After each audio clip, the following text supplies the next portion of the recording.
এই পুরো পুজোর ৪-৫ দিনের মধ্যে একদিনই আমরা পরিবারের সবাই মিলে ঠাকুর দেখতে বের হই। কোনো বার অষ্টমীর দিন বের হওয়া হলেও ম্যাক্সিমাম সময় নবমীতেই বের হওয়া হয়। আর প্রতিবারই আমরা একটু আগে বের হব ভাবি, কিন্তু শেষ পর্যন্ত আর রেডি হতে হতে সব কিছু মিলিয়ে আর হয়ে ওঠে না। দেখা যায় সেই দেরি হয়ে যায়, তারপর হুড়োমুড়ো করে রেডি হয়ে কোনো মতে বের হওয়া। মূলত আমরা আমাদের এলাকা আশেপাশের এলাকার সবগুলো ঠাকুরই দেখি, তাই প্রথমে আমরা চলে এসেছিলাম হিলোচিয়ায়। তবে এবার হিলোচিয়াতে 2টা পূজা কম হচ্ছে। একটা পূজা তো একদম আমার মেজো আন্টির বাসার কাছে, এবার ওইখানেও পুজো হচ্ছে না। যাই হোক, এই তো আমরা আমাদের প্রথম ঠাকুর দেখতে চলে আসলাম। এরপর আমরা চলে গিয়েছিলাম আন্টির বাসায়। আন্টির শরীরটা ওই সময়টায় ভীষণ খারাপ ছিল, তাই আন্টিকে দেখতে মূলত যাওয়া ওইখানে। এই তো তারপর আমরা অনেকক্ষণ ছিলাম ওইখানে, অনেক কথাবার্তা হয়। তারপরে আমরা আবার চলে আসি ঠাকুর দেখতে।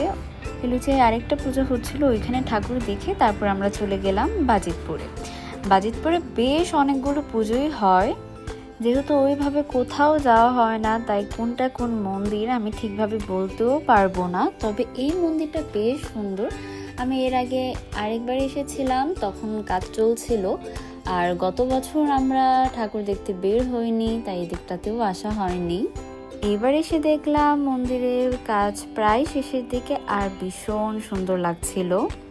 এই তো এভাবে একটার পর একটা পুজো মণ্ডপে যাচ্ছিলাম, ঠাকুর দেখছিলাম। আমার সত্যি বলতে এই সময়টা ভীষণ ভালো লাগে। বিভিন্ন প্যান্ডেলে যাওয়া, ঠাকুর দেখা, ছবি তোলা। আমার তো প্রতিদিনই বের হতে মন চায়, কিন্তু দেখা যায় বাড়িতে আসলে হয়েই ওঠে না। একদিনই নিয়ে যায়, সবাই ব্যস্ত, বাবু ভীষণ ব্যস্ত থাকে নানা রকম কাজের ঝামেলায়। তাই পুজোর একটা দিনের ঠাকুর দেখতে যাওয়াই আমার কাছে ভীষণ স্পেশাল। আর এবার পুজো মণ্ডপে যে আমার এক স্কুল ফ্রেন্ডের সঙ্গে দেখা হয়ে গেল অনেক দিন পর। ওর নাম হচ্ছে প্রথা।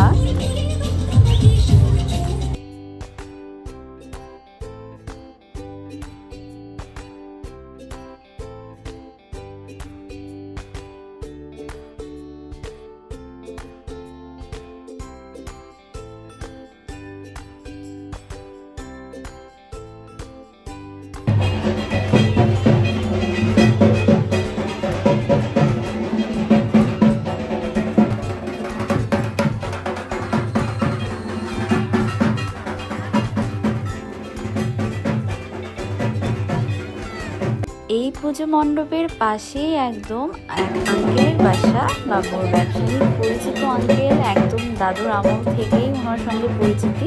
দেখা যায় প্রতিবারই যখন আমরা ঠাকুর দেখতে যাই এই দিকটায়, উনি জোর করে বাসায় নিয়ে যায়, তারপর প্রসাদ খাওয়ায়। এবারও দেখা মাত্রই নিয়ে গিয়েছে। তারপরে তো একের পর এক খাচ্ছি, কোল্ড ড্রিঙ্কস খেলাম, মিষ্টি খেলাম, তারপর জোর করে আবার খিচুড়ি প্রসাদও দিয়েছে। নিচ্ছিলাম না বলে উনি নিজে জোর করে বেড়ে হাতে দিয়ে গিয়েছিল, তারপরে খেলাম। আন্টি আঙ্কেল সবাই ভীষণ আন্তরিক, অনেক বেশি আদর করে গেলে। আর এর মাঝে কিন্তু আবার একটু বৃষ্টিও হচ্ছিল। এই ব্যাপারটা যে কেন হয় খুবই বিরক্তিকর কিন্তু। আর আমার যেহেতু বৃষ্টি একদম ভালো লাগে না, আমার তো অনেক বেশি বাজে ফিল হয়। বাজিতপুরের সবগুলো পুজো দেখা শেষ হলে তারপরে আমরা চলে গিয়েছিলাম কামালপুরে। কামালপুর কিন্তু আমাদের গ্রামের বাড়ি। ওইখানে 3টা পুজো হয়েছে। ওইখান থেকে পুজো দেখে তারপরে আমরা চলে গিয়েছিলাম মিরাপুর। ওইখানে শ্মশানে একটা পুজো হয়েছে, আর একটা লোকনাথ মন্দিরে। এটা লোকনাথ মন্দিরের প্রতিমা। আর বেশ অনেক দিন পর দুর্গাপূজায় লোকনাথ মন্দিরে যাওয়া হলো। এরপর চলে গিয়েছিলাম উত্তর সরার চর শিববাড়িতে।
শেষে হচ্ছে আমাদের বাসার কাছের দুইটা মন্দিরে যাই। প্রথম হচ্ছে বাজারে কালী মন্দিরের ওইখানে যাই, তারপর হচ্ছে দুর্গাবাড়ি।